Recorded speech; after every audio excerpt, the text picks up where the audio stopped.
ॐ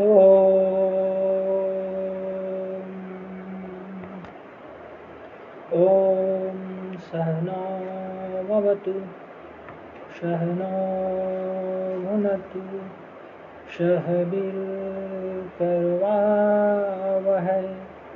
तेजस्विनावधीतमस्तु मा विद्विषावहै। ओम शांति शांति शांति। हरि ओम। प्रिय दर्शकों, सभी दर्शकों को आज 21 जून 2021 के पावन शुभ अवसर पर गंगा दशहरा और निर्जला एकादशी के दिन मैं सभी दर्शकों को हार्दिक हार्दिक अभिनंदन करता हूं। आज अंतर्राष्ट्रीय योग दिवस है और अंतर्राष्ट्रीय योग दिवस का हम सभी लोगों को हार्दिक हार्दिक बधाइयाँ देते हैं। दिन भर से मैं बिजी था, काम में व्यस्त होने के कारण आपसे बात नहीं हो पाई थी, तो अब मैं आया हूँ कि योग के सिर्फ एक नियम, योग में एक यम का नियम आता है। अगर उस योग के एक नियम को अगर फॉलो किया जाए तो आज विश्व में जितने भी अशांति है उस अशांति को दूर किया जा सकता है। जितने भी समस्याएं हैं उन सबको दूर किया जा सकता है। जितने भी बाधा है उनको दूर किया जा सकता है। तो वो यम के नियम क्या कहता है, यह जानने से पहले आपको जानना होगा कि योग क्या है और योग किसे करना चाहिए। हमारे शास्त्र, धर्म, पुराण और वेदों में कहा गया योग सभी के लिए है। योग सभी को करना चाहिए। कृपया कॉल न कीजिए। योग क्या है कॉल मत कीजिए बार। इसको जानने से पहले आपको जानना होगा कि मनुष्य का लक्ष्य क्या है। तो मनुष्य का लक्ष्य है मोक्ष की प्राप्ति करना। और योग का परिभाषा क्या है? योग का परिभाषा है कि आत्मा से परमात्मा में योग होना, जोड़ना, स्वयं को जोड़ना। आत्मा से परमात्मा में मिलन को ही योग कहते हैं। लेकिन आज जितने भी आप टीवी और न्यूज समाचार में देखते होंगे, वहां पर क्या आपको परिभाषा बताई गई होगी? वहां पर सिर्फ एक ही है कि बस एक्सरसाइज को ही योग कहते हैं और यहीं पे बात दब जाती है और सच्चाई जो बातें हैं मनुष्य को वो नहीं पता चल पाता है कि आखिर योग है क्या। योग का मतलब है स्वयं को जानना, और स्वयं को वही जान सकता है जो योगी हो। और योगी बनने के लिए योग को जानना अति आवश्यक है। और योगी कौन है? योगेश्वर श्री कृष्ण को कहा गया है योगी, जिन्होंने गीता का ज्ञान दिया था अर्जुन को। तो श्री कृष्ण भगवान कहते हैं अर्जुन से कि योग क्या है। तुम अर्जुन स्वयं को देखो कि तुम कौन हो। अर्जुन ने कहा कि मेरा नाम अर्जुन है। श्री कृष्ण भगवान बोले कि ये तो तुम्हारा जन्म होने के बाद किसी ने नाम रखा है, तुम कौन हो ये बता। वो सारा बता दिए कि मैं कुंती का पुत्र हूँ, मैं इस संप्रदाय से हूँ, मैं इस जाति से हूँ, सारा कुछ बता दिए। और कृष्ण भगवान अंत में बोले कि तुम कौन हो। जन्म लेने के पहले जो तुम थे, जो उसका अस्तित्व था, वो तुम बताओ कि तुम कौन हो। अगर मैं यही सवाल आपसे पूछता हूं कि आप कौन हैं, आप बोलेंगे कि मैं हिंदू, मुस्लिम, सिख, ईसाई हूं। अरे जन्म के बाद ये सब आपको कैटेगरी किया गया था कि आप हिंदू, मुस्लिम, सिख, ईसाई हैं, अदर। आप बोलेंगे कि मेरे पिताजी का नाम ये है, मेरे माताश्री का नाम ये है, मैं इनका पुत्र हूं, मैं इनके मामा का भतीजा हूं। अरे ये तो संबंध हैं जो जन्म में आने के बाद आपको बताई गई हैं। आप कौन हैं? आपने कहा मैं तो ब्राह्मण हूं, क्षत्रिय हूं, वैश्य हूं, शूद्र हूं। ये सब जन्म होने के बाद कैटेगराइज किया गया है कि आपके पिताजी क्या करते हैं, वंशानुगणक, आप कौन हैं। जितने भी सवाल है वहां पे खत्म हो जाते हैं। तो वही होता है, स्वयं को पहले जानना, और स्वयं को जानने के लिए आपको शमशान घाट में जानी पड़ती है।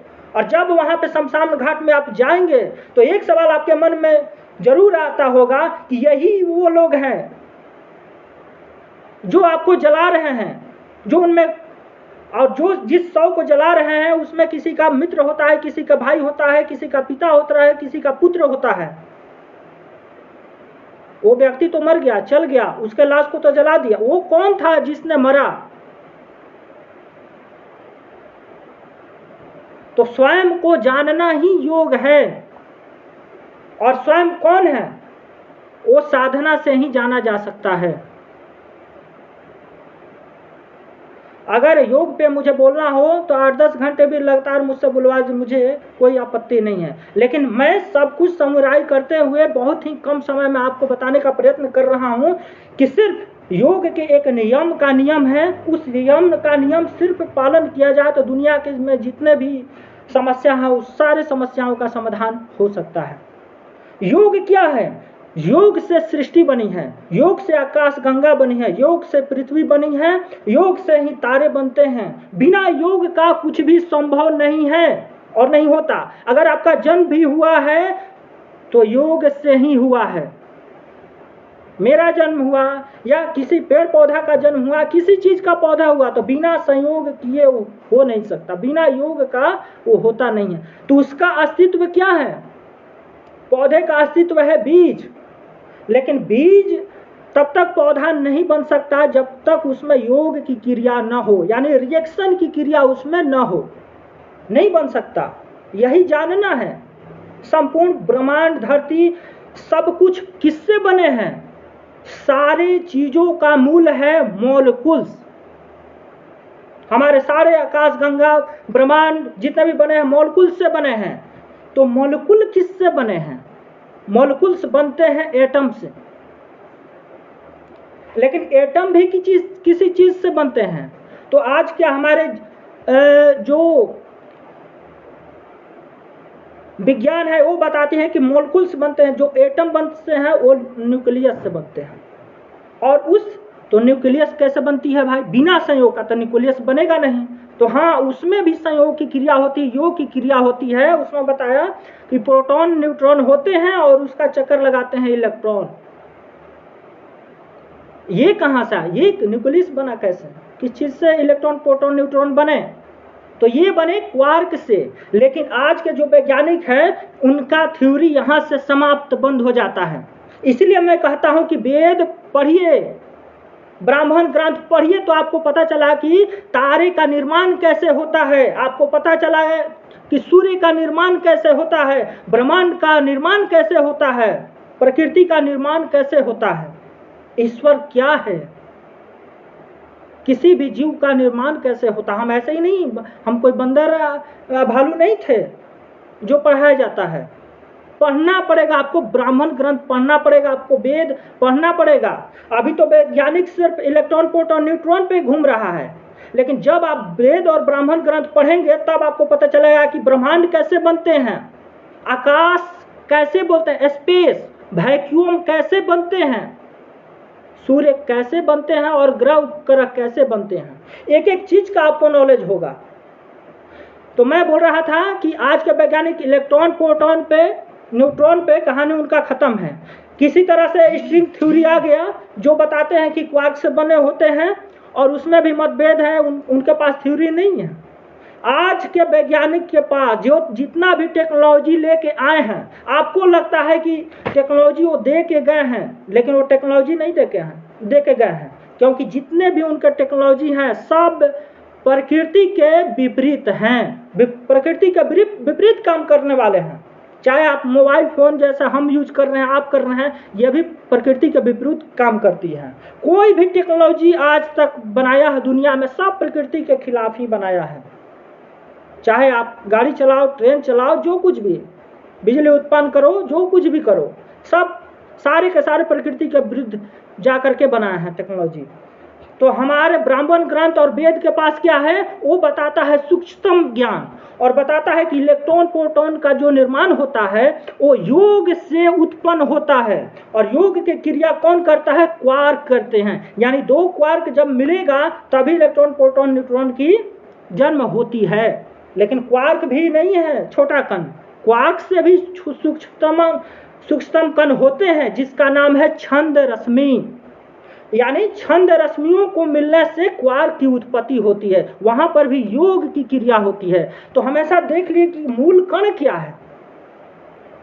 आजकल वैज्ञानिक नहीं पता लगा पाए कि आखिर मूल कण होता क्या है जिससे हमारा ब्रह्मांड बना है, और कभी जान नहीं पाएंगे, क्योंकि उनके पास जो जानने की इक्विपमेंट है ना, वो आंखों से देख करके जानना चाहते हैं, और देख करके लैब में दिख रहा है कि नहीं। ईश्वर आपको क्या दिखेगा, नहीं दिखेगा ना, लेकिन अनुभव कर सकते हैं। हवा आपको दिखेगा, नहीं दिखेगा, लेकिन अनुभव कर सकते हैं। भगवान आपको दिखेगा, नहीं दिखेगा, लेकिन आप उसका अनुभव कर सकते हैं। तो इसी तरीका से ईश्वर का भी आप अनुभव कर सकते हैं। जब ईश्वर का अनुभव कर सकते हैं तो ऐसा नहीं है कि कोई जो चीजें नहीं लैब में दिख रहा है इसका मतलब कि वो नहीं है वहां पे, वो मतलब है, बस जानने की आवश्यकता है। कोई वैज्ञानिक ऐसे ही बन जाए नहीं होता। वैज्ञानिक बनने के लिए योग साधना की आवश्यकता होती है, योग की आवश्यकता होती है, और योग से ही नहीं चलता। अगर कोई वैज्ञानिक सिर्फ फिजिक्स जानता है वो वैज्ञानिक नहीं है, नहीं हो सकता, क्योंकि वो जो थ्योरी देगा उसमें जरूर गड़बड़ होगा। एक वैज्ञानिक है कि वैज्ञानिक बनने के लिए क्या चाहिए, सबसे पहला संस्कृत का ज्ञान होना चाहिए। दूसरे नंबर पर क्या कहा, फिजिक्स का ज्ञान होना चाहिए, केमिस्ट्री का ज्ञान होना चाहिए, बायोलॉजी का ज्ञान होना चाहिए, मैथ का ज्ञान होना चाहिए। यानी ये सब कुछ आपके पास है, सब कुछ का ज्ञाता है, फिर भी आप वैज्ञानिक नहीं हैं। तब क्या कहता है हमारा वेद, हमारा वेद कहता है कि सब कुछ सारे विषयों का आप विद्वान, सारे विषयों का विद्वान बन गए, लेकिन आप योग नहीं जानते, आप ध्यान लगाना नहीं जानते, आप स्वयं को नहीं जानते, आत्मा को नहीं जानते, परमात्मा को नहीं जानते, ईश्वर को नहीं जानते, तो आप वैज्ञानिक नहीं हैं, और ऋषि नहीं कहा जाता है वेद में उनको। यानी कि जो हमारे ऋषि थे, जिनको हम ऋषि कहते हैं, महर्षि कहते हैं, उनके पास सारे जितने भी विषय का नाम आपको याद है, सारे विषयों में प्रांगत थे, और वो विद्वान होने के साथ साथ में साधक थे, स्वयं को जानने वाले थे, योग थे, योगी थे। बिना योग जाने हुए कोई भी मनुष्य महर्षि नहीं बन सकता। जैसे अभी मैं आपको बताऊं तो 150 साल में जो हमारे भारत भूमि पर महर्षि हुए हैं वो दयानंद सरस्वती हुए हैं, वो एक्चुअल में हुए हैं ऋषि। और अभी जो अभी हैं वो नैष्ठिक अग्निव्रत जी हैं, जिनको सारे विषयों का विद्वान होते होते सारे उनको बार नहीं हो पा रहा है। तो मैं वही बता रहा था आपको कि क्वार्क कैसे बनते हैं। जब दो छंद रश्मियां आपस में मिलती है तो क्वार्क का निर्माण होता है, जन्म होता है। तो छंद रश्मि कैसे बनती है, योग से। दो प्राण जब मिलते हैं तब छंद रश्मियों का निर्माण होता है। प्राण आप जानते हैं ना, 5 प्राण, प्राण अपान उदान समान, ये पांच प्राण होते हैं, 5 उप प्राण होते हैं, और फिर एक आत्मा होती है हमारे शरीर में। तो उस विषय पर हम नहीं जाएंगे, सिर्फ आपको यहाँ पे बताएंगे कि 2 प्राण, अगर प्राण संयोग करता है, योग करता है, तो छंद रश्मि का निर्माण होता है। तो प्राण भी सूक्ष्म नहीं है कण, प्राण भी योग से ही निर्माण होता है। और प्राण को निर्माण करने के लिए व्याहृति रश्मियां श्रेष्ठकर होती हैं। अगर व्याहृति रश्मियां योग करती हैं तो प्राण का निर्माण होता है। लेकिन यहाँ पे व्याहृति रश्मियां ही छोटा कण नहीं है, वो भी एक कण से बना है। माने प्रकृति के सूक्ष्म उसको कण बोलेंगे, जिसको लैब में नहीं देखा जा सकता। अपने दिव्य दृष्टि, ये जो नेत्र हैं स्थूल वाले, इससे नहीं देखा जा सकता, मन के आंखों से उसे देखा जा सकता, अनुभव किया जा सकता है, जैसे ईश्वर और हवा को अनुभव किया जा सकता है। तो मन जो होता है, मन अहंकार जब मिलता है, योग करता है, तब व्याहृति रश्मियां उत्पन्न होती हैं। और मन और व्याहृतियां कैसे उत्पन्न होती हैं? ये प्रकृति द्वारा उत्पन्न होती हैं, और उत्पन्न करने वाला ईश्वर उत्पन्न करता है। तो वो तो अलग विषय है।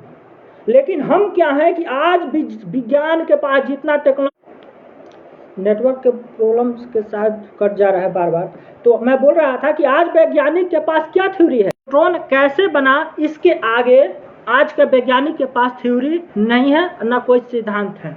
और है स्ट्रिंग थ्योरी वगैरह, तो वो भी उन लोग अपने में संतुष्ट नहीं है। तो क्या है, उसके आगे के 6 स्टेप मैं बता रहा हूं कि इलेक्ट्रॉन, प्रोटॉन, न्यूट्रॉन का जन्म कैसे होता है। इलेक्ट्रॉन, प्रोटॉन, जब 2 क्वार्क मिलते हैं, आपस में संयोग करते हैं, तो इलेक्ट्रॉन, प्रोटॉन, न्यूट्रॉन का जन्म होता है। और क्वार्क कैसे बनते हैं? छंद रश्मियों से क्वार्क बनते हैं।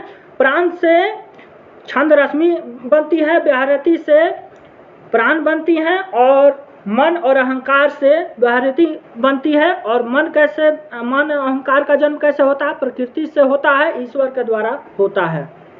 तो ये चीज हो गया।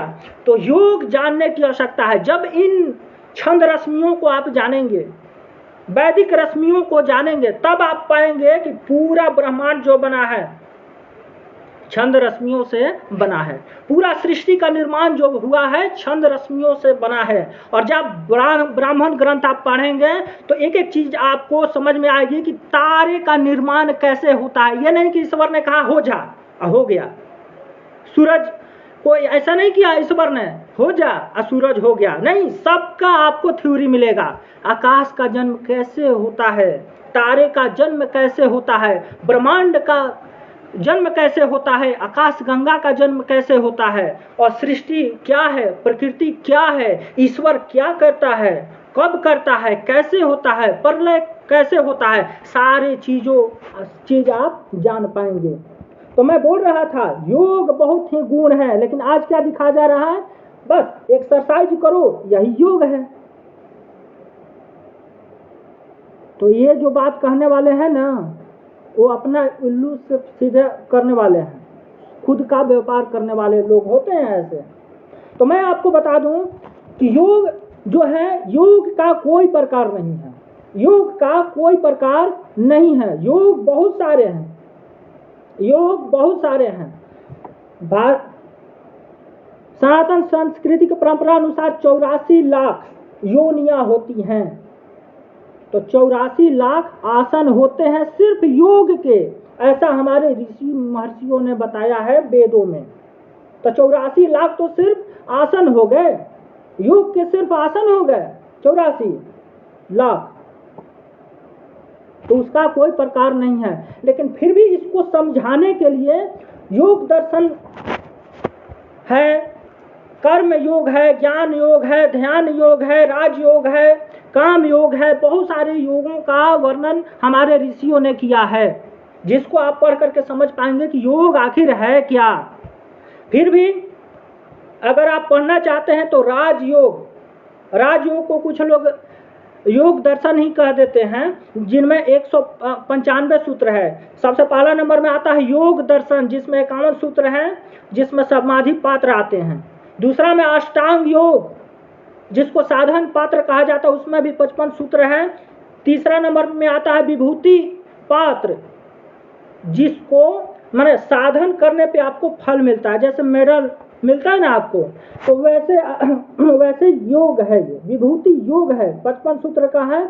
इसी तरीका से कैबल्य योग है,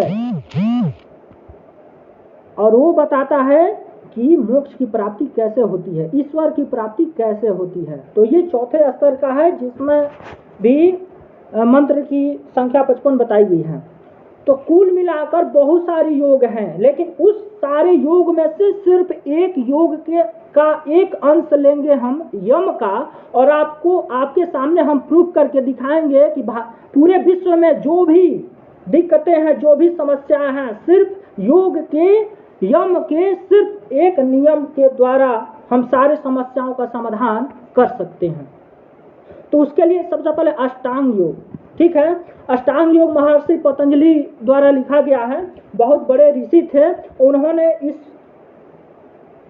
योग पद्धति को 8 भागों में अष्टांग योग को विभाजित किया है। यम, नियम, आसन, प्राणायाम, प्रत्याहार, धारणा, ध्यान और समाधि, इन 8 चरणों में उन्होंने विभक्त किया, जिसमें से पहला अंश का नाम है, जिसका नाम है यम। और यम का अर्थ क्या है?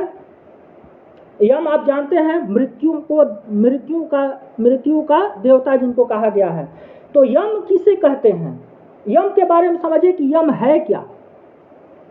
वह श्रेष्ठ कार्य, वह ऊंचा आचरण, व्यवहार, ऐसा श्रेष्ठ कर्म जो आपके मृत्यु से दूर करे, उसे यम कहा गया है।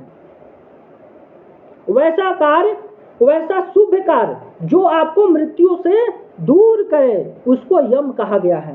और यम को बताएं, मन और इंद्रियों को साधना द्वारा मन और इंद्रियों को साधना द्वारा कंट्रोल करके और उन कार्यों से दूर करना, अशुभ कार्यों से अपने आप को दूर करना, और जो हमें मृत्यु की तरफ लेके जाती है, जो आचरण, जो व्यवहार, जो खाना, जो प्रत्याहार, जो व्यवहार, उन सबसे दूर रखना स्वयं को, यही है यम का नियम, यही यम कहलाता है। और यम को भी 5 भागों में बांटा गया है ताकि आपको अच्छा से समझ में आ सके। और ये जो 5 भागों में है वो है, पहला नंबर पे आता है अहिंसा, सत्य, अस्त्य, ब्रह्मचर्य और अपरिग्रह। ये 5 भागों में यम को बांटा गया है। तो बारी बारी से मैं समझाता हूँ। यम तो आप समझ गए, वैसा कर्म, वैसा श्रेष्ठ कर्म जो आपको मृत्यु के मुख से आपको दूर करे, यम कहलाता है। तो यम का नियम सिर्फ आप पालन करेंगे, वो श्रेष्ठ आचरण यानी ब्रह्म आचरण का अगर आप पालन करेंगे तो आपको मृत्यु के मुख से दूर लेके जाएगा। इसकी सिर्फ व्याख्या 1 घंटा किया जा सकता है, लेकिन समय कम है, इसलिए आगे हम बढ़ते हैं। और पहले नियम, कृपया कॉल न कीजिए, वीडियो ध्यान से सुनिए। अहिंसा, तो हमारे कुछ पुराने महापुरुष, जिनको नहीं बोलेंगे वो गैरों के लिए महापुरुष हो सकते हैं, हमारे लिए महापुरुष नहीं है, जिन्होंने ये कहा अहिंसा परमो धर्म। आप नाम जानते होंगे कि गांधी, महात्मा मैं नहीं मानता हूं, तो सिर्फ उन्होंने सिर्फ यह कहा कि अहिंसा परमो धर्म, अहिंसा ही परम धर्म है। तो मैं अब आपको बता देता हूं कि उनको महात्मा मैं क्यों नहीं मानता, क्योंकि उन्होंने आधे वाक्य को छुपा लिया और आधे वाक्य को ही बोल करके जितने भी हिंदू थे सबको निर्बल बनाने का काम किया उन्होंने, सबको वीर्यहीन बनाने का काम किया उन्होंने, इसलिए मैं उनको महात्मा नहीं मानता हूं। जबकि अहिंसा का जो पूरा श्लोक है, अहिंसा किसे कहते हैं, उसका जो परिभाषा है वह यह है कि अहिंसा परमो धर्म, धर्म हिंसा तथा वच, मतलब अहिंसा ही परम धर्म है। लेकिन अगर धर्म में कोई बाधा डाले तो उस समय हिंसा करना परम लक्ष्य और परम धर्म बन जाता है। मतलब कि आप अहिंसा भी हैं, अहिंसा पे हैं कि मतलब हम किसी को सताएंगे नहीं, किसी का शोषण नहीं करेंगे, किसी का मर्डर नहीं करेंगे। वहीं पे कोई देख रहे हैं कि कोई अत्याचारी किसी गरीब पे अत्याचार कर रहा है, किसी संप्रदाय को लेकर हो सकता है, या किसी बात को लेकर हो सकता है, या किसी अन्य वजह से हो सकता है, या धर्म पे आंच पड़े, तो हमारा वेद कहता है कि जैसे ही देखो कि सामने वाला अधर्मी है तो उसका गला काट डालो, यही तुम्हारा धर्म है। अहिंसा परमो धर्म है, लेकिन हिंसा करना, जब धर्म पे आंच आ जाए, मानवता पर आंच आ जाए, मानवता पर आंच आ जाए, प्रकृति पर आंच आ जाए, तो उस समय अधर्मी को नाश कर देना ही परम धर्म बन जाता है, परम कर्तव्य बन जाता है। इसलिए श्री कृष्ण, जो योगेश्वर जिनको कहा जाता है, उन्होंने गीता में ज्ञान दिया अर्जुन को, हे अर्जुन, सामने जितने भी देख रहे गुरु द्रोण तुम्हारे गुरु हैं, ये धर्म पे जिस दिन चल रहे थे, उनको मैंने तुमको नहीं कहा था कि इनको मारो। ये भीष्म पितामह हैं तुम्हारे दादा, ये जब तक धर्म पे चले तुमको मैंने नहीं कहा था कि इनको मारो, लेकिन अब ये अधर्मी का साथ देने लग गए हैं, अधर्मी बन गए हैं, इसलिए इनका गला काट डालो, तीर से छलनी छलनी कर डालो। यही तुम्हारा परम धर्म है, परम कर्तव्य है। क्योंकि हिंसा करना धर्म को बचाने के लिए, मानवता को बचाने के लिए, सृष्टि को बचाने के लिए, किसी का कत्ल कर देना, किसी का गला उड़ा देना, हत्या कर देना परम कर्तव्य है। और आज ये हिंदू भूल गया है, सिर्फ एक ढोंगी महात्मा के कारण। ये अगर मानव, पूरी विश्व का मानव ये समझ जाए कि धर्म क्या है, अधर्म क्या है, हिंसा क्या है, अहिंसा क्या है, तो यम के सिर्फ इस नियम के द्वारा सारे समस्याओं का समाधान हो सकता है। अहिंसा परमो धर्म है, लेकिन हम जहां देखेंगे कि शासन हो, कोई शोषण कर रहा है किसी को, हम आवाज उठाएंगे। यही हमारा धर्म कहता है, यही हमारा अहिंसा का सूत्र कहता है, लेकिन हम भूल गए हैं। दूसरा क्या है, बहुत सारी हम बता सकते हैं, लेकिन हम सिर्फ संक्षेप में ही आपको बता रहे हैं। दूसरा क्या है, सत्य। सत्य क्या है, सत्य सच्चिदानंद जिनको बोला गया है सत्य। जो सत्य पर है उसका तुम साथ दो, और जो साथ पर नहीं है, जो सत्य पर नहीं है, असत्य पर है, अधर्म पर है, उसका गला उड़ा दो। ये हमारा वेद कहता है, ये हमारा धर्म ग्रंथ कहता है, ये हमारा उपनिषद कहता है, जिसका सूत्र आप लोग भूल गए हैं। कोई भी हो, जब कोई भी आदमी जिस समय सत्य पर रहता है, उस समय कहो कि चलो ठीक है। जब राम मंदिर बनने का बात आ गया, धारा 370 हटाने की बात आ गया, चलो भैया ठीक है, हम तुम्हारे साथ हैं। लेकिन जहां मानवता को गुलाम बनाने के लिए आपने कोई नियम कानून लागू करना चाहते हो, तो तुम्हारे खिलाफ हो जाएंगे। तो ठीक है, तुमने ये अच्छा काम किया था, मैं तुम्हारे साथ हूं, बिल्कुल। लेकिन तुमने अगर मानवता को गुलाम बनाने के लिए, देश के सभी लोगों को गुलाम बनाने के लिए अगर कोई नियम कानून पारित करना चाहते हो या करते हो, तो मैं तुम्हारा सबसे विरोधी हूं। यह हमारा वेद सिखाता है। एक दो उदाहरण से आप समझ जाएंगे। और वो क्या है कि हमारा वेद कहता है, हमारा उपनिषद कहता है कि किसी भी बात को तर्क के कसौटी पर कसो, और जवाब दे तो मान लो, और जवाब नहीं दे तो नकार दो। ये पूरे विश्व में अगर लागू हो जाए, फॉलो करे, सारी समस्याओं के निदान। कैसे? कोई मैं हिंदू हूं, मैं मुसलमान हूं, मैं सिख हूं, मैं ईसाई हूं, तो मुसलमान वाले क्या करते हैं, आप सवाल नहीं उठा सकते। ये किताब सत्य पे है या असत्य पे आप तर्क ही नहीं कर सकते, पहला नंबर। दूसरा नंबर, उसी मुसलमान से पूछो कि तुम जब सब्जी खरीदने जाते हो तो वहां पे देखते हो कि सब्जी सड़ी गली तो नहीं है, ज्यादा महंगा तो नहीं दे रहा है, तो महंगा दे रहा है तो दूसरे तीसरे चौथे दुकान पे तुम जाते हो सब्जी खरीदने के लिए। लेकिन संप्रदाय में रहने की बात आती है तो तुम ऐसा ही मान लेते हो, शक संदेह नहीं कर सकते। ये किताब ऐसा है जिस पर आप शक संदेह नहीं कर सकते। ये व्यक्ति ऐसा है जिस पर आप शक संदेह नहीं कर सकते। अरे भाई, सब्जी खरीदने के लिए शक संदेह कर सकते हो। एक छोटी सी तुच्छ सामान 10 रुपए 20 रुपए किलो जब खरीदने जाते हो सब्जी, तो तुम जज करते हो, मैं ये खरीदूं, मैं ये खरीदूं, मैं सस्ता वाला खरीदूं या महंगा खरीदूं। तो मुझे भी हक होना चाहिए ना कि मैं भी तर्क के कसौटी पर कसूं। कौन सा किताब दुनिया में श्रेष्ठ है, कौन सा बात सबसे श्रेष्ठ है, कौन ईश्वर सबसे श्रेष्ठ है, मैं उसी को ईश्वर को मानूंगा अपना प्रतिनिधि, मैं उसी संप्रदाय में रहूंगा। लेकिन तुम तो ऐसा नहीं करते। तुम तो ये कपड़े भी खरीदने जाते हो तब 10 बार चेक करते हो, कौन सा पहनूं, कौन सा अच्छा लग रहा है, कौन सा अच्छा नहीं लग रहा है। तो मुझे भी आज़ादी होनी चाहिए कि किस संप्रदाय में रहूं, कौन से किताब को मानूं, कौन सा अच्छा है या नहीं है, किस किताब में, किस पुस्तक में, किस ईश्वरीय पुस्तक में कौन सा बात सही है या गलत है। हमें भी प्रश्न परखने का हमें आज़ादी होना चाहिए, लेकिन नहीं होता। तो यही समस्या का जड़ है, संप्रदायवाद, जातिवाद। और भी जानते हैं, ज़्यादा कुछ बताने की जरूरत नहीं है।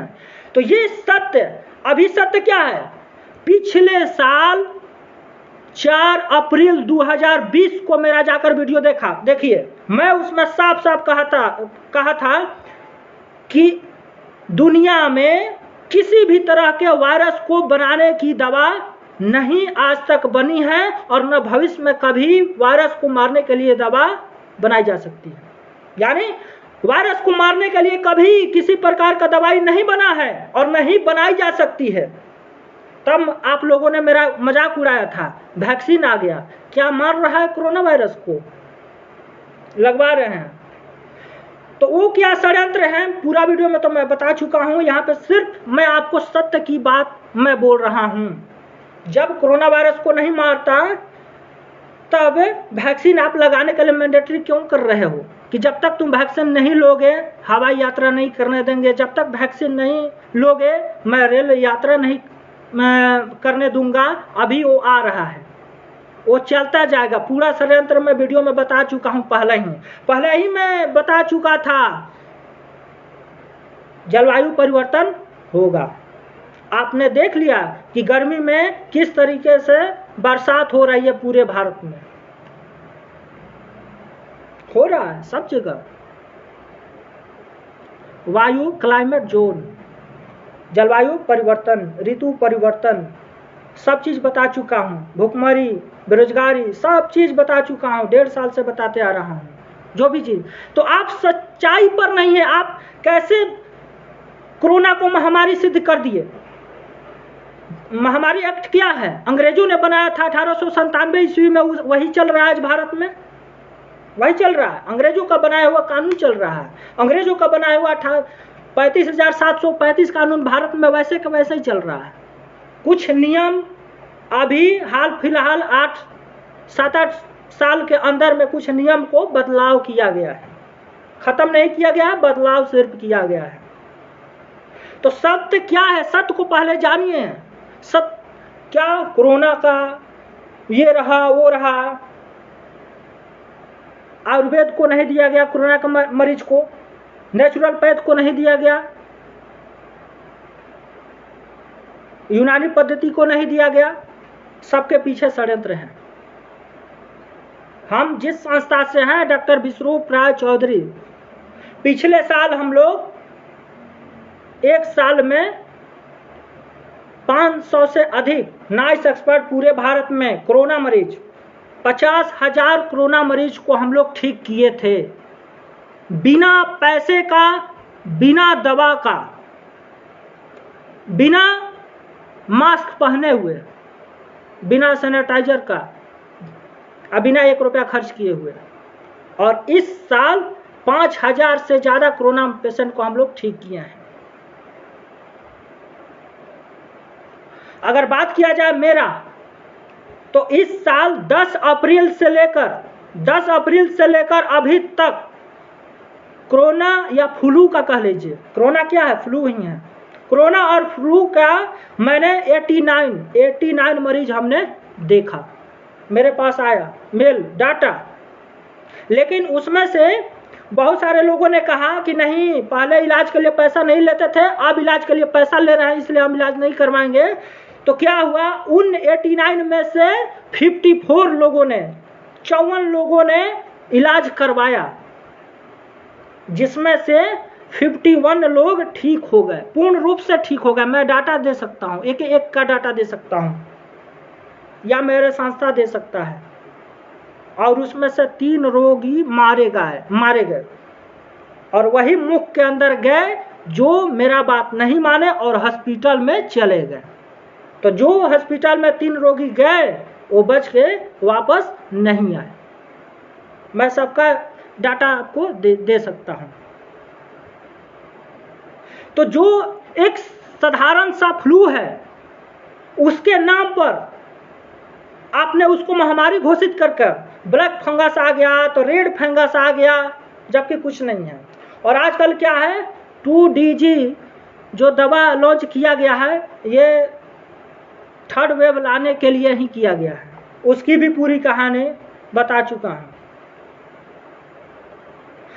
तो सत्य अगर नहीं मानेगा पूरा विश्व तो अंधकार में डूबेगा, और यम के इस सत्य को स्वीकार कर लेगा।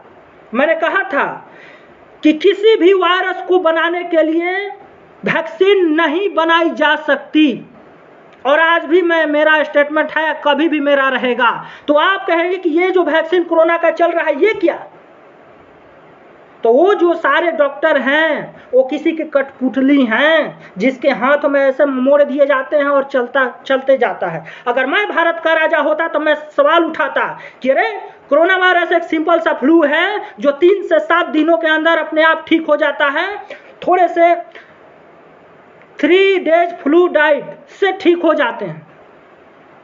तो मैं सवाल उठाता कि सारे डॉक्टरों को कटघरे में पहले खड़ा करो। मैं IMA को इंडियन मेडिकल एसोसिएशन नहीं कहता, इंडियन मर्डर एसोसिएशन कहता हूं, क्योंकि ये मारने का काम करता है।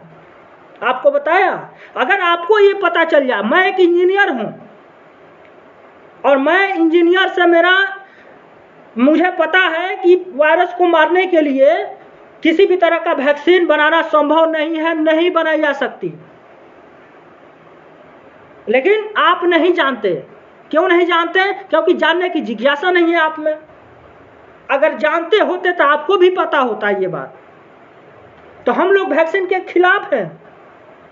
मैंने पोस्ट किया था कि वैक्सीन कैसे बनाई जाती है, इस पर मेरा वीडियो भी है 2-2 घंटे की, और मैंने कहा था कि वैक्सीन लीजिएगा तो आप अपना धर्म भ्रष्ट कर रहे हैं। अगर वैक्सीन आप लेते हैं तो आप देशभक्त कहलाने की लायक नहीं है, क्योंकि उसमें गाय का सीरम मिलाया गया है। गाय का रक्त से बनता है सीरम, फीटल बुमाइल सीरम, जो गर्भ में बच्चा होता है उसके सेल्स से बनते हैं वैक्सीन। सारा चीज मैं बता चुका हूं। जिसको आप देवता मानते हैं हनुमान जी,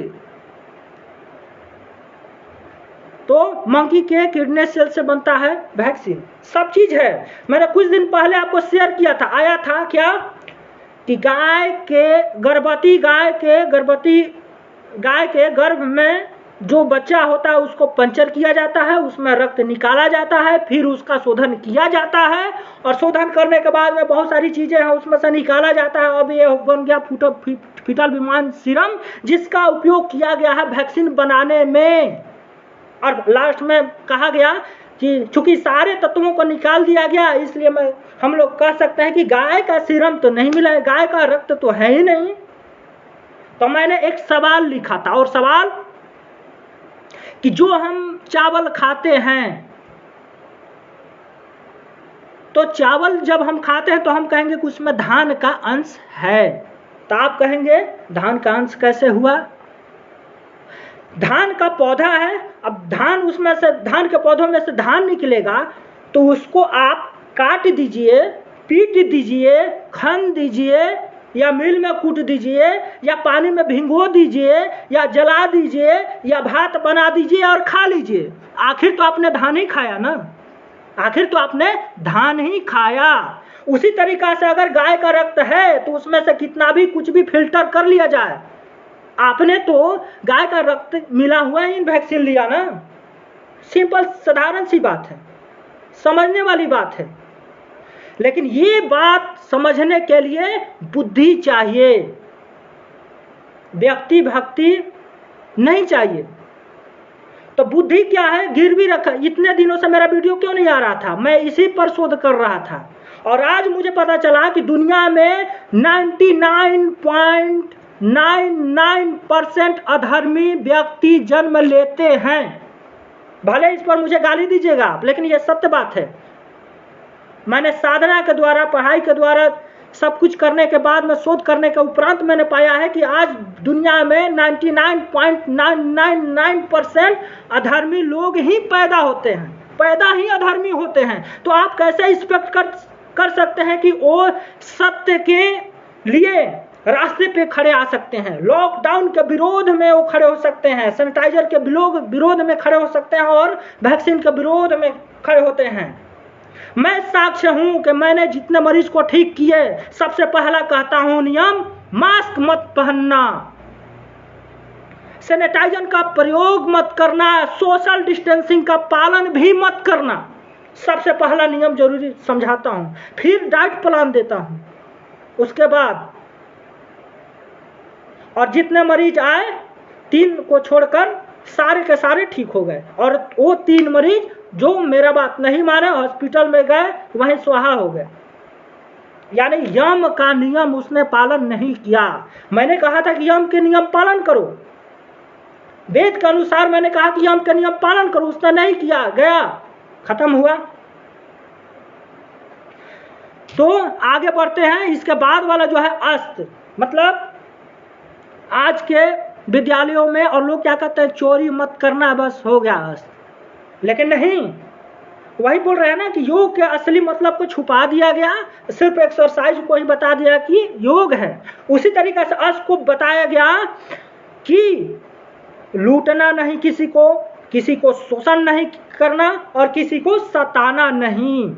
इसका और मतलब अर्थ ये होता है कि गरीबों को सताओ मत, गरीबों को लूटो मत, उसका शोषण मत करो। लेकिन आज की सरकारें क्या कर रही है, गरीबों को लूटने में लगी है, उसका शोषण करने में लगी है, और जितनी कंपनियां हैं सबको शोषण करने में लगी है।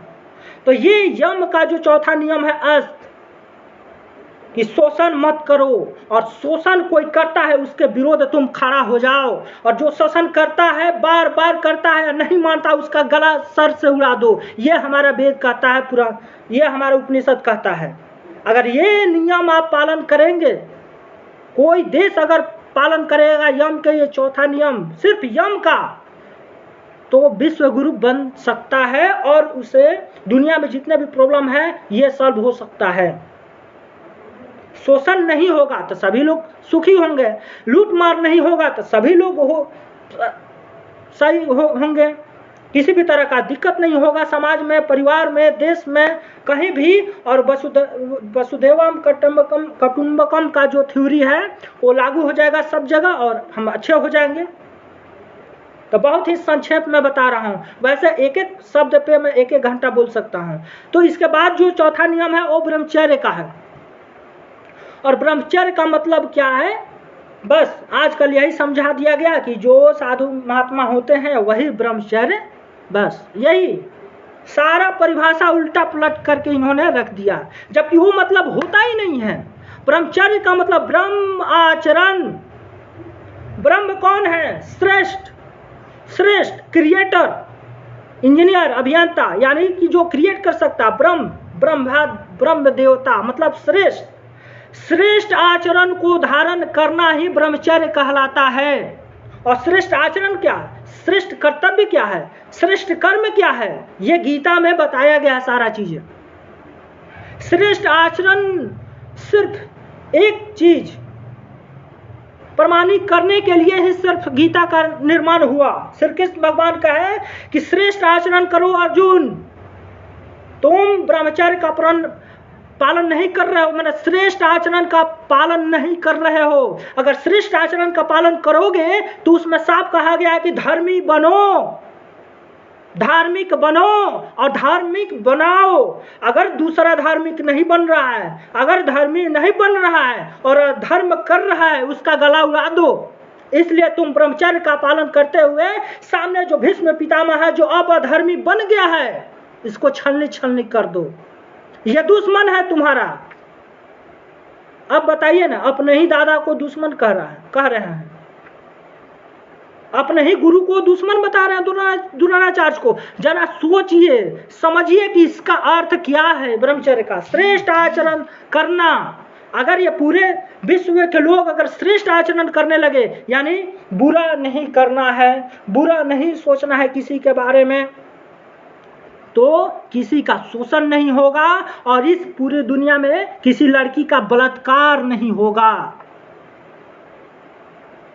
क्योंकि श्रेष्ठ आचरण जब आप धारण करेंगे तो श्रेष्ठ आचरण क्या करता है? बुरे आचरण से आपको दूर करता है। श्रेष्ठ आचरण क्या करता है? बुरे कर्म, बुरे कर्तव्यों से आपको दूर करता है। मन और इंद्रियों को संतुलन में लाकर आपको श्रेष्ठ बनाता है। और श्रेष्ठ कौन है? आर्य। श्रेष्ठ कौन है? आर्य। और आप क्या हैं? हिंदू नहीं है, आप हैं आर्य। वो गलती से आर्य से हिंदू बना दिए गए हैं, उसका भी एक अलग कहानी है। और आर्य क्या है? गुणवाचक संज्ञा है। आर्य कोई जाति का नाम है नहीं है। आर्य का मतलब होता है श्रेष्ठ। वह ऐसा श्रेष्ठ आचरण करने वाला ब्रह्मचारी जो स्वयं को जानता हूं कि मैं कौन हूं और स्वयं के लक्ष्यों को वो जानता है। यह हमारा लक्ष्य क्या है? हमारा लक्ष्य है कि खूब पैसा कमाना, खूब धन कमाना, खूब ऐश मौज करना। यही तो हमारा आज बता दिया गया है। माने बस मरने के लिए आए हैं, जन्म ले लिया, अब मरना है। लेकिन मरना क्यों है आपको पता नहीं। तो वो पता करने के लिए ही आपको योग समझना पड़ेगा कि योग क्या है, और आपको योगी बनना पड़ेगा। और योगी बनने के लिए आपको साधना, एकांत की जरूरत है। और एकांत क्या है? घर में भी आप एकांतवास में जा सकते हैं, कर सकते हैं। कोई भी गृहस्थ, हमारे जितने ऋषि मुनि थे, गौतम ऋषि, लेकिन उनकी भी पत्नी थी। कालिदास कितने विद्वान, लेकिन उनकी भी पत्नी थी। यानी मतलब क्या है कि आप योगी, ऐसा नहीं है कि साधु संत महात्मा हैं तो शादी भैया नहीं कर सकते। यानी कि गृहस्थ आश्रम में रहने वाला व्यक्ति भी, आप भी, मैं भी, कोई और भी जो शादी किया वो भी ब्रह्मचारी बन सकता है, योगी बन सकता है। और योगी सबके लिए, योग बनना सबके लिए है, सबको योग बन सकता है। पांचवा में आता है अपरिग्रह। अपरिग्रह क्या है? धन का अनावश्यक संचय मत करो। और कहा भी गया है कि धन की 3 गतियां होती हैं, या तो भोग कर लो, या दान कर लो, और नहीं तो ये दोनों गतियां अगर नहीं करोगे तो ये नाश कर देगा, तुम्हारी ही नाश कर देगा। तो आजकल क्या है? सबको शोषण करने पर लग गए हैं, क्योंकि सबको धन चाहिए। धन किस लिए चाहिए ये नहीं जानते कि धन किस लिए चाहिए। जो महावीर स्वामी हुए वो तो राजा थे, बहुत सारे धन संपत्ति उनके पास था, लेकिन उन्होंने धन को ठुकरा दिया। ज्ञान के लिए, ज्ञान प्राप्ति करने के लिए चले गए। और अहिंसा उनको मिला एक, यम का पहला नियम।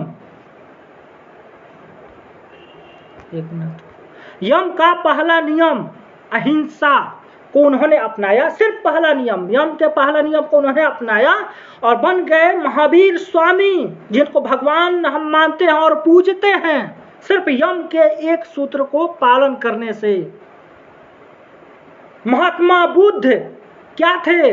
राजा थे, बहुत उनके पास अपार धन संपत्ति था, ऐसो मौज की करने वाली बहुत सारी सामग्रियां थीं, लेकिन उन्होंने क्या किया? ज्ञान प्राप्ति करने के लिए धन को उन्होंने ठुकरा दिया, चले गए एकांतवास में, और महावीर महात्मा बुद्ध हो गए, जिनको आज भगवान मानते हैं और उनको पूजते हैं। लेकिन दुख की बात है कि जिन गौतम बुद्ध ने अहिंसा का, यम के पहले नियम का उन्होंने पूरे विश्व में परचम लहराया, जो इनका अहिंसा के नाम पर चीन देश भी है, श्रीलंका भी है, और भी बहुत सारे देश हैं, उन्हीं में सबसे ज्यादा हिंसा होती है। गौतम बुद्ध को ईश्वर मानने वाले, उनके मानने वाले अनुयायी ही कीड़े मकोड़ों को खाते हैं, उनको मानने वाले मांसाहार करते हैं और हिंसा करते हैं। सबसे ज्यादा, इतना ज्यादा मांसाहार करते हैं कि आप सोच भी नहीं सकते, और सोचेंगे तो आपको घिन आएगी। तो क्या हुआ? यम के जो पहला नियम था अहिंसा, उसी को पूरे विश्व ने नकार दिया। अब तो मच्छर मारने के लिए भी आती है दवा। हमारे तो वेद शास्त्र कहते हैं कि अगर मच्छर यहाँ पे बैठा है ना तो अहिंसा का पालन ही हमारा धर्म है। ऐसे कहेंगे कि हट जा बेटे, हट गया, तो इसको बोलेंगे अहिंसा का पालन कर रहा है, ये अहिंसा। लेकिन वही यहाँ पे मच्छर बैठा है और आपने मन में क्रोध लाया और ऐसे मार दिया, तो ये हिंसा कहलाता है कि जानबूझकर किसी को शोषण करने पे वो हिंसा के क्षेत्र में आ जाता है। यही फर्क है हिंसा और अहिंसा में। तो यम के 5 नियम, ये 5 नियम एक दूसरे को शोषण करने में लगे हुए हैं। कंपनियां लूटने में लगी है लोगों को, और सरकारें टैक्स के माध्यम से लूटने में लगी है। और क्या करेगी सरकार? आपको पता है कि 2014 में 47 लाख करोड़ रुपया हमारे देश पर कर्ज था, और इस समय 2021 में 110 लाख करोड़ रुपया का कर्ज है। सिर्फ 2 गुना से भी ज्यादा हम लोग कर्जदार बन गए हैं 7 सालों में। इस सत्य को आपको स्वीकार होगी? आप सत्य का स्वीकार नहीं करेंगे, क्योंकि आप जो व्यक्ति भक्त होंगे वो सत्य का स्वीकार नहीं करेंगे, और जो व्यक्ति भक्त नहीं होंगे वो इस बात को स्वीकार करेंगे कि हाँ हम कर्जदार हो गए हैं, ये अच्छा नहीं हो रहा है, ये ठीक नहीं हो रहा है, महंगाई बढ़ रही है, जनता का शोषण हो रहा है, तो ये ठीक नहीं हो रहा है। आप सड़कों पर निकलेंगे? नहीं निकलेंगे, क्योंकि आप व्यक्ति भक्त हो सकते हैं, पार्टी भक्त हो सकते हैं, सत्ता भक्त हो सकते हैं, संप्रदाय भक्त हो सकते हैं, लेकिन जब ये यम के 5 नियम कोई भी कौम, कोई भी देश या कोई भी राज्य, कोई भी संगठन, कोई भी संप्रदाय इन यम के 5 नियमों को अपनाएगा तो उसे कभी भी गुलाम नहीं बनाया जा सकता है किसी भी काल में। सिर्फ ये 5 नियम जो अभी हमने आपको बताया है। आज के लिए सिर्फ इतना ही। अगर आपको किसी भी मुद्दे पर कोई शक और संदेह है तो कमेंट कीजिए, हम उसका जवाब देने का कोशिश करेंगे। और जो मैंने ये बात कहा है कि आज जो व्यक्ति जन्म होते हैं पूरे विश्व में, वो 99.999% अधर्मी ही जन्म लेते हैं, तो उनसे आप एक्सेप्ट नहीं कर सकते, आशा नहीं कर सकते कि वो धर्म का काम कुछ करेंगे। आज बोलते हैं ना, तो लोग बोलते हैं कि कलयुग आ गया है ना, सब ऐसा ही चलेगा, संस्कृति भी ऐसा ही कहानी में मिलेगी, सब चीज़ ऐसा ही चलता रहेगा। लेकिन आप नहीं जानते हैं शायद कि उसका जो जन्म हुआ है, वो जन्म के समय जो हुआ वो बीज ही खत्म था, खजड़ा था। तो जब बीज ही खजड़ा था तो आप कितना भी उसमें दवा पानी देते रहिए, वो आपको फल नहीं दे सकता। अगर आप किसान बात हैं तो इस बात को समझ सकते हैं कि जो बीज अच्छा नहीं रहता वो नहीं जमता, और जम जाए तो खजड़ा उत्पन्न होता है। धान में भी से खजड़ा उत्पन्न होता है, तो वही जो खजड़ा उत्पन्न हो रहा है वो 99.99% है, और जो खजड़ा नहीं है वो 0.001% है। तो ये कैसे हुआ? इसलिए मैं चुप था इतने महीनों से और शोध कर रहा था कि कैसे, वो बताऊंगा किसी दिन जब हमारे गुरु जी का आज्ञा आ जाए तो। ओम सम।